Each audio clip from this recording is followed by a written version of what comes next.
புதுச்சேரியில் மணல் திருட்டில் ஈடுபட்ட ஓட்டுநரை கைது செய்த போலீசார் லாரியை பறிமுதல் செய்ததுடன் லாரியின் உரிமையாளரை தேடி வருகின்றனர்.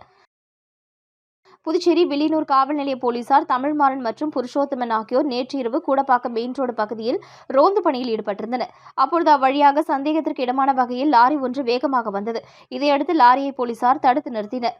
அதில் ஓட்டுநர் விழுப்புரம் மாவட்டம் பக்ரிபாளையம் பகுதியைச் சேர்ந்த தியாகராஜ் என்பது தெரியவந்தது. மேலும் அவர் முன்னுக்கு பின் முரணாக பதிலளிக்கவே சந்தேகமடைந்த போலீசார் லாரியை சோதனை செய்தனர். அப்பொழுது லாரியில் மணல் இருந்தது. இதுகுறித்து போலீசார் விசாரித்த பொழுது ஆற்றுப்படுகை மற்றும் வயல்வெளிகளில் மணலை யாருக்கும் தெரியாமல் திருடி விற்பனை செய்து வந்ததாக தெரிவித்தார். இதையடுத்து காவலர் தமிழ்மாறன் வில்லியனூர் காவல் நிலையத்தில் புகார் அளித்தார். அதன் பேரில் போலீசார் வழக்கு பதிந்து தியாகராஜை கைது செய்தனர். மேலும் லாரியை பறிமுதல் செய்து தலைமறைவான லாரி உரிமையாளரை தேடி வருகின்றனர். மத்திய பாரதிய ஜனதா அரசை கண்டித்து வில்லியனூரில் விடுதலை சிறுத்தைகள் கட்சியின் தலைமையில் சாலை மறியல் ஆர்ப்பாட்டம் நடைபெற்றது. மத்திய பாரதிய ஜனதா அரசை கண்டித்து நாடு முழுவதும் அனைத்து தொழிற்சங்கங்கள் சார்பில் நேற்று வேலைநிறுத்த மறியல் போராட்டம் நடைபெற்றது. அதன் ஒரு பகுதியாக புதுச்சேரி வில்லியனூர் பகுதியில் விடுதலை சிறுத்தைகள் கட்சி தலைமையில் மத்திய அரசை கண்டித்து ஊர்வலமாக சென்று கோஷங்களை எழுப்பி சாலை மறியல் ஆர்ப்பாட்டத்தில் ஈடுபட்டனர். விடுதலை சிறுத்தைகள் கட்சியின் தலைமை அமைப்பு செயலாளர் ஆதவன் தலைமையில் நடைபெற்ற மறியல் போராட்டத்தில் 100க்கும் மேற்பட்டோர் கலந்து கொண்டு மத்திய பாஜக அரசை கண்டித்து கண்டன கோஷங்களை எழுப்பினர். மறியலில் ஈடுபட்ட விடுதலை சிறுத்தைகள் கட்சி மற்றும் கம்யூனிஸ்ட் கட்சி நிர்வாகிகள் மற்றும் தொண்டர்களை வில்லியனூர் போலீசார் கைது செய்து தனியார் மண்டபத்தில் அடைத்தனர். இதனால் சுமார் 1 மணி நேரத்திற்கும் மேலாக போக்குவரத்து பாதிக்கப்பட்டது. திருபுவனை தொகுதி திருவண்டார்கோவில் பகுதியில் பொதுப்பணித்துறையின் சார்பில் 1,32,00,000 ரூபாய் செலவில் புதிய தார் சாலை அமைத்தல் பணியை தொகுதியின் சட்டமன்ற உறுப்பினர் அங்காளன் பூமி பூஜை செய்து தொடங்கி வைத்தார். புதுச்சேரி மாநிலம் திருபுவனை சட்டமன்ற தொகுதிக்கு உட்பட்ட திருவண்டார்கோவில் கிராமத்தில் 96 லட்சம் ரூபாய் மதிப்பீட்டில் முருகன் கோவில் சாலை, பிள்ளையார் கோவில் சாலை, ஈஸ்வரன் கோவில் சாலை, திரௌபதி அம்மன் ஜெயராம் நகர் விரிவாக்கம் மற்றும் குறுக்கு சாலை, டேங்க் ரோடு புதியதாக தார்ச்சாலம் என்பதற்கான பூமி பூஜையும், இதனைத் தொடர்ந்து சுதானா நகர் மற்றும் ஸ்ரீனிவாசா நகர் பகுதியில் 36 லட்சம் ரூபாய் மதிப்பீட்டில் புதியதாக தார் சாலை அமைப்பதற்கான பூமி பூஜை நிகழ்ச்சியும் நடைபெற்றது. விழாவிற்கு திருபுவனை தொகுதியின் சட்டமன்ற உறுப்பினர் அங்காளன் தலைமையேற்று பூமி பூஜை செய்து பணியினை தொடங்கி வைத்தார். இதில் புதுச்சேரி அரசு பொதுப்பணித்துறை தலைமை பொறியாளர் வீரசெல்வம், பொதுப்பணித்துறை கட்டிடங்கள் மற்றும் வடக்கு கோட்ட செயற்பொறியாளர் வைத்தியநாதன், உதவி பொறியாளர் குலோத்துங்கன், இளநிலை பொறியாளர்கள் தேவேந்திரன், கிருபாகரன், ஒப்பந்ததாரர் அருணகிரி, தேசிய மக்கள் மன்ற திருபுவனை தொகுதி தலைவர் ரவிக்குமார், பொதுச் செயலாளர் வடிவேல் மற்றும் கிராம முக்கியஸ்தர்கள், எம்எல்ஏவின் ஆதரவாளர்கள், பொதுமக்கள் உட்பட ஏராளமானோர் கலந்து கொண்டனர். புதுச்சேரி பாட்டாளி மக்கள் கட்சிக்கு புதியதாக நியமிக்கப்பட்டுள்ள நிர்வாகிகளுக்கு நியமன ஆணைகளை மாவட்ட அமைப்பாளர்கள் வழங்கி வாழ்த்தினார்கள். புதுச்சேரி பாட்டாளி மக்கள் கட்சி வடக்கு, கிழக்கு, மேற்கு என 3 மாவட்டமாக பிரிக்கப்பட்டு அதற்கு அமைப்பாளர்களை கட்சியின் தலைவர் மருத்துவர் அன்புமணி ராமதாஸ் கடந்த 31ஆம் தேதி அன்று அறிவித்தார். இதனைத் தொடர்ந்து 3 மாவட்டங்களுக்கும் புதிய நிர்வாகிகளை நியமித்து அறிவித்துள்ளார். இதையடுத்து புதியதாக நியமிக்கப்பட்டுள்ள நிர்வாகிகளுக்கு நியமன ஆணை வழங்கும் நிகழ்ச்சி தட்டாஞ்சாவடியில் உள்ள வன்னியர் சங்க அலுவலகத்தில் இன்று நடைபெற்றது.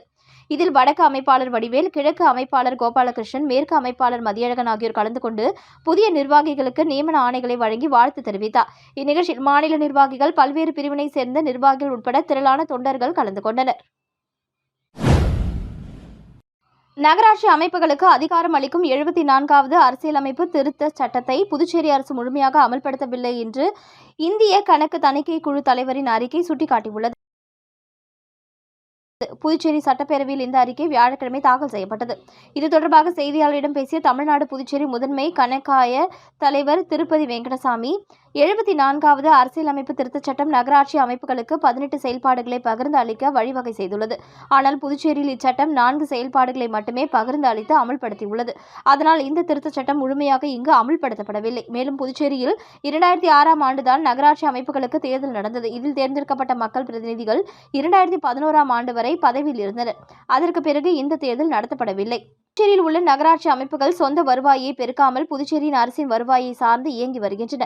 பெண்கள் மற்றும் குழந்தைகள் மேம்பாட்டுத்துறை முதியோர் ஓய்வூதியத்திற்கான விண்ணப்பங்களை மின்னணு முறையில் பெறாதது தவறு என்பதை சுட்டிக்காட்டியுள்ளோம். மேலும் புதுச்சேரி, காரைக்கால் இறைச்சி கூடங்களை பராமரிப்பதில் பல குறைபாடுகள் இருப்பதையும் குறிப்பிட்டுள்ளோம் என்றார். பேட்டியின் பொழுது புதுச்சேரி அலுவலகத்தின் தலைமை அதிகாரி சுகேந்திரன் உள்ளிட்ட அதிகாரிகள் உடனிருந்தனர். வில்லியனூர் திருக்காமேஸ்வரர் ஆலய 4 மாட வீதிகளில் 5,35,00,000 ரூபாய் செலவில் வாய்க்கால் அமைக்கும் பணியை எதிர்க்கட்சித் தலைவர் சிவா தொடங்கி வைத்தார். வில்லியனூர் சட்டமன்ற தொகுதி வில்லியனூர் அருள்மிகு கோகிலாம்பிகை உடனுரை திருக்காமேஸ்வரர் ஆலயத்தை சுற்றியுள்ள 4 மாட வீதிகளில் கழிவுநீர் வாய்க்கால் அமைக்க வேண்டும் என்ற பொதுமக்கள் மற்றும் பக்தர்களின் கோரிக்கையை ஏற்று பொதுப்பணித்துறை கட்டிடங்கள் மற்றும் சாலைகள் வடக்கு பிரிவு மூலம் 5,35,00,000 ரூபாய் நிதி ஒதுக்கீடு செய்யப்பட்டு யூ வடிவ கழிவுநீர் வாய்க்கால் கட்டுமான பணிக்கு ஏழை மாரியம்மன் கோவில் அருகில் பூமி பூஜை நிகழ்ச்சி நடைபெற்றது. இந்நிகழ்ச்சியில் தொகுதியின் சட்டமன்ற உறுப்பினரும் எதிர்க்கட்சித் தலைவருமான சிவா கலந்து கொண்டு வாய்க்கால் அமைக்கும் பணியை பூஜை செய்து தொடங்கி வைத்தார். இதில் பொதுப்பணித்துறை தலைமை பொறியாளர் வீரசெல்வம், பொதுப்பணித்துறை கட்டிடங்கள் மற்றும் சாலைகள் வடக்கு பிரிவு செயற்பொறியாளர் வைத்தியநாதன், உதவி பொறியாளர் ஜலீல், இளநிலை பொறியாளர் தேவர், ஊர் முக்கியஸ்தர்கள் மற்றும் SMB-புரம் முருகன், கோவில் நிர்வாகிகள் கலந்து கொண்டனர். மின்துறை தனியார் மயமாவதை கண்டித்து கண்டன ஆர்ப்பாட்டம் நடைபெற்றது. மத்திய அரசு நாடு முழுவதும் உள்ள மின்சார வாரியங்களை கார்ப்பரேட் நிறுவனங்களுக்கு விற்பனை செய்யும் முயற்சியில் ஈடுபட்டு வருகிறது. இதற்கு எதிர்ப்பு தெரிவித்து மின்சார ஊழியர்கள் மற்றும் பொறியாளர்களின் தேசிய ஒருங்கிணைப்பு குழு சார்பில் அகில இந்திய அளவில் வேலைநிறுத்த போராட்டத்திற்கு அழைப்பு விடுக்கப்பட்டிருந்தது. புதுச்சேரி மின்சாரத்துறையை தனியார் மயமாக்கும் மாநில அரசின் முயற்சியை கண்டித்தும் பொதுமக்களின் நலனை கருத்தில் கொண்டும் மின்சாரத்துறை தலைமை அலுவலகத்தில் மாபெரும் ஆர்ப்பாட்டம் நடைபெற்றது. மின்சாரத்துறை தனியார் மயமாவதை எதிர்த்து போராட்டக் குழுவின் இணைத்தலைவர் உத்ராடம் தலைமையில் நடைபெற்ற ஆர்ப்பாட்டத்தில் நிர்வாகிகள், பொறியாளர்கள் மற்றும் தொழிலாளர்கள் திரளாக கலந்து கொண்டு மத்திய மாநில அரசுகளுக்கு எதிராக கண்டன குரல்களை எழுப்பினர். திருப்புவனை சட்டமன்ற தொகுதிக்கு உட்பட்ட விநாயகம்பட்டு கிராமத்தில் மேல்நிலை 2 லட்சம் கொள்ளளவு கொண்ட நீர்த்தேக்க தொட்டியினை முதல்வர் ரங்கசாமி திறந்து வைத்தார்.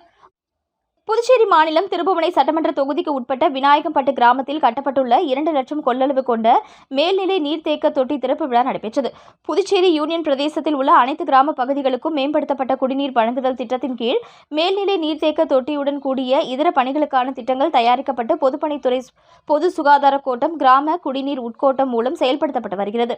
பெருகி வரும் மக்கள் தொகையை கணக்கிற்கொண்டு கிராமப்புறங்களில் நாள் ஒன்றுக்கு நபர் ஒருவருக்கு 55 லிட்டர் அளவுக்கு குறையாமல் தரமான நீர் வழங்க அரசால் திட்டங்கள் மேற்கொள்ளப்பட்டு வருகின்றன. அதன் ஒரு பகுதியாக விநாயகப்பட்டு கிராமத்தில் நிலவும் குடிநீர் பற்றாக்குறையை போக்க 1.5 லட்சம் லிட்டர் கொள்ளளவு கொண்ட மேல்நிலை நீர்த்தேக்க தொட்டி மற்றும் 0.50 லட்சம் லிட்டர் கொள்ளளவு கொண்ட கீழ்நிலை நீர்த்தேக்க தொட்டியுடன் கூடிய குடிநீர் திட்டத்திலும் மேற்கொள்ளப்பட்டன. இத்திட்டத்திற்கு மதிப்பீடு தயாரிக்கப்பட்டு அதற்கான அரசின் ஒப்புதல் 2,85,00,000 ரூபாய் செலவில் பெறப்பட்டு இந்த பணிகள் கீழ் புதியதாக மேல்நிலை நீர்த்தேக்க தொட்டி, கீழ்நிலை நீர்த்தேக்க தொட்டி, மின் மோட்டார் மற்றும் புதிய குடிநீர் விநியோக குழாய்கள் அமைத்தல் போன்ற பணிகள் மேற்கொள்ளப்பட்டது. இதில் குடிநீர் திட்டத்திற்கான பல்வேறு பணிகள் முடிக்கப்பட்டு புதுச்சேரி முதல்வர் ரங்கசாமி தலைமையில் பொதுப்பணித்துறை அமைச்சர் லட்சுமி நாராயணன் மற்றும் திருப்புவனை தொகுதியின் சட்டமன்ற உறுப்பினர் அங்காளன் ஆகியோர் முன்னிலையில் திறப்பு விழா நடைபெற்றது. இவ்விழாவில் தலைமைச் செயலர் சரத் சவுகான், பொதுப்பணித்துறை செயலர் முத்தம்மா, பொதுப்பணித்துறை தலைமை பொறியாளர் வீரசெல்வம் உட்பட அதிகாரிகள், பொதுமக்கள் திரளாக கலந்து கொண்டனர். புதுச்சேரி வீராம்பட்டினம் செங்கழுநீர் அம்மன் கோவில் கும்பாபிஷேக விழாவில் கலந்து கொண்ட 1,500 பக்தர்களுக்கு ஐம்பொன் நாணயங்களை வழங்கி அதிமுக பொருளாளர் ரவி பாண்டுரங்கன். புதுச்சேரி மாநிலம் வீராம்பட்டினத்தில் அமைந்துள்ள புகழ்பெற்ற ஸ்ரீ செங்கழுநீர் அம்மன் தேவஸ்தானத்தில் அஷ்டபந்தன மகா கும்பாபிஷேகம் மிக விமரிசையாக நடைபெற்றது. இந்த விழாவினை ஊர் பொதுமக்கள் மற்றும் கோவில் நிர்வாகிகள் மிக சிறப்பான முறையில் ஏற்பாடு செய்திருந்தனர். விழாவின் ஒரு பகுதியாக அரியாங்குப்பம் சட்டமன்ற தொகுதியைச் சேர்ந்த அதிமுக பொருளாளர் ரவி பாண்டுரங்கன் அவர்கள் கும்பாபிஷேகத்தில் கலந்து கொண்ட பக்தர்களுக்கு தனது சொந்த செலவில் அருள் பிரசாதம் வழங்கினார். சிறப்பாக விழாவிற்கு வருகை தந்திருந்த சுமார் 1,500 பெண் பக்தர்களுக்கு ஐம்பொன் நாணயங்களை வழங்கி சிறப்பித்தார். இந்நிகழ்ச்சியில் ஜீவா, ஐஸ் ரவி, ராஜேந்திரன், பன்னீர், ஜெயக்குமார், கோபி, செல்வம், ஆனந்த், ரங்கநாதன், நாகப்பன், ஏழுமலை மற்றும் திரளான நிர்வாகிகள் கலந்து கொண்டனர். புதுச்சேரியில் பிரசித்தி பெற்ற வீராம்பட்டினம் செங்கழுநீர் அம்மன் ஆலய கும்பாபிஷேகம் நடந்த அன்றைய தினமே பழைய தேர் தீப்பிடித்த சம்பவம் பக்தர்கள் மத்தியில் அதிர்ச்சியை ஏற்படுத்தியுள்ளது. புதுச்சேரி வீராம்பட்டினம் மீனவ கிராமத்தில் சுமார் 400 ஆண்டுகள் பழமை வாய்ந்த செங்கழுநீர் அம்மன் ஆலயம் உள்ளது. இங்கு ஆண்டுதோறும் நடைபெறும் தேரோட்டத்தை கவர்னர் தொடங்கி வைப்பது வழக்கம். தேரோட்டம் அன்று புதுச்சேரி மற்றும் தமிழக பகுதிகளிலிருந்து லட்சக்கணக்கான பக்தர்கள் வருவது குறிப்பிடத்தக்கது. இந்த நிலையில் நேற்று காலை செங்கழுநீர் அம்மன் ஆலயத்திற்கு மகா கும்பாபிஷேக விழா வெகு விமரிசையாக நடைபெற்றது. இதில் ஆயிரக்கணக்கான பக்தர்கள் கலந்து கொண்டு சுவாமி தரிசனம் செய்தனர். அதனைத் தொடர்ந்து இரவு அம்மன் வீதி உலா நடந்தது. அப்பொழுது வான வேடிக்கை, பட்டாசுகள் வெடிக்கப்பட்டன. இதில் இருந்து தீப்பொறி கோவில் அருகே நிறுத்தி வைக்கப்பட்டிருந்த பழைய தேரின் கூரை மீது விழுந்தது. இதனால் கூரை மீது இருந்த கீற்று எரிந்து சேதமானது. தகவல் அறிந்து புதுச்சேரி தீயணைப்பு வீரர்கள் சம்பவ இடத்திற்கு சென்று தீயை அணைத்தனர். கும்பாபிஷேகம் நடந்த அன்றைய தினமே பழைய தேர் தீப்பிடித்த சம்பவம் பக்தர்கள் மத்தியில் அதிர்ச்சியை ஏற்படுத்தியுள்ளது. புதுச்சேரி காவலர் பணிக்கு சான்றிதழ் சரிபார்க்கும் பணி வரும் 18ஆம் தேதி துவங்குகிறது. புதுச்சேரி காவல்துறையில் காலி காவலர் பணியிடங்களுக்கு ஆன்லைன் விண்ணப்பங்கள் பெறப்பட்டு உடற்தகுதி தேர்வு கடந்த ஜனவரி 2ஆம் தேதி முதல் 12ஆம் தேதி வரை நடந்தது. தொடர்ந்து எழுத்துத் தேர்வு கடந்த 8ஆம் தேதி புதுச்சேரி தேர்வாணையத்தால் நடத்தப்பட்டு தற்காலிகமாக தேர்வு செய்யப்பட்டவர்களின் பட்டியல் 10ஆம் தேதி வெளியிடப்பட்டது. தற்காலிகமாக தேர்வு செய்யப்பட்டவர்களுக்கான சான்றிதழ் சரிபார்ப்பு கோரிமேடு காவலர் பயிற்சி பள்ளி கான்ஃபரன்ஸ் ஹாலில் வரும் 18, 19 ஆகிய தேதிகளில் காலை 8:30 மணிக்கு நடக்கிறது. மேலும் விவரங்கள் காவல்துறை அதிகாரப்பூர்வ இணையதளத்தில் வெளியிடப்பட்டுள்ளது.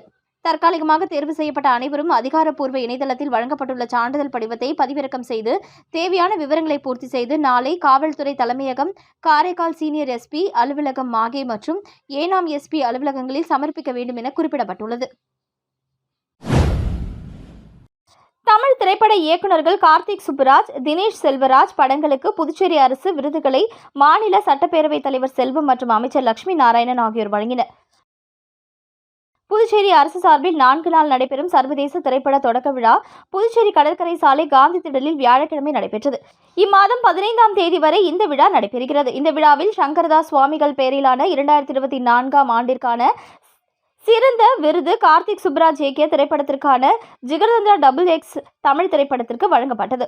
2025ஆம் ஆண்டிற்கான சிறந்த திரைப்பட விருது தினேஷ் செல்வராஜ் இயக்கத்தில் உருவான கடல் கன்னி தமிழ் படத்துக்கு வழங்கப்பட்டது. இந்த விருதுகளை புதுச்சேரி சட்டப்பேரவைத் தலைவர் செல்வம், சுற்றுலாத்துறை அமைச்சர் லட்சுமி நாராயணன் வழங்கினர். இந்த விருதுகளை திரைப்பட இயக்குநர்கள் கார்த்திக் சுப்புராஜ், தினேஷ் செல்வராஜ் இருவரும் பெற்றுக்கொண்டனர்.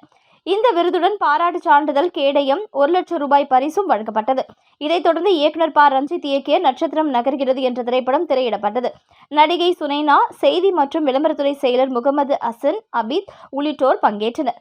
இம்மாதம் 13ஆம் தேதி முதல் 15ஆம் தேதி வரை 4 இடங்களில் 8 மொழிகளில் 45 திரைப்படங்கள் திரையிடப்படுகின்றன. கடற்கரை காந்தி திடலில் மாலை பொழுதில் படங்களை திரையிடப்படும். இதுபோன்று கருவடிக்குப்பம் காமராஜர் மணிமண்டபம், அலையன்ஸ் பிரான்சோ நிறுவனம், டாக்டர் அப்துல் கலாம் கோளரங்கம் ஆகியவற்றிலும் படங்கள் திரையிடப்படும்.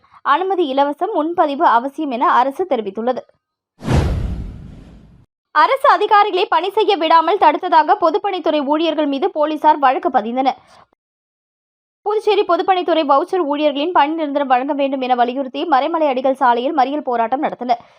அப்பொழுது அரசு நிகழ்ச்சியில் பங்கேற்க சென்ற முதல்வர் ரங்கசாமியை முற்றுகையிட முயன்ற சிலரை போலீசார் தடியடி நடத்தி கலைத்தனர்.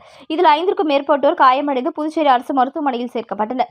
இச்சம்பவம் குறித்து உருளையன்பேட்டை இன்ஸ்பெக்டர் கார்த்திகேயன் அரசு ஊழியர்களை பணி செய்ய விடாமல் தடுத்தது உள்ளிட்ட 5 பிரிவுகளின் கீழ் 10 பேர் மீது வழக்கு பதிந்தனர். இதில் போராட்ட ஒருங்கிணைப்பாளர் சரவணனை போலீசார் நேற்று கைது செய்தனர்.